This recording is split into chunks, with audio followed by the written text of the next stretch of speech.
আমার মতো কুড়ে মানুষ বোধহয় আর একটাও নেই।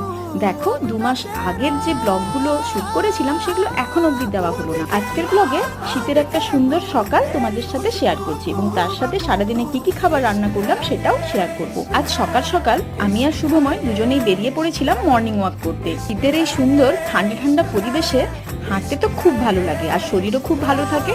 ফেরার পথে দুজনে মিলে কিছু অফিসিয়াল কাজও সেরে ফিরলাম আর সাথে ব্রেকফাস্টটাও। আর এসেই চাপিয়ে দিলাম আজকের দুপুরের রান্না। আজ দুপুরের মেনুতে সেরকম স্পেশাল কিছু রান্না না থাকলেও আমার ফেভারিট দুটো ডিশ ছিল, সাথে শুভময়েরও।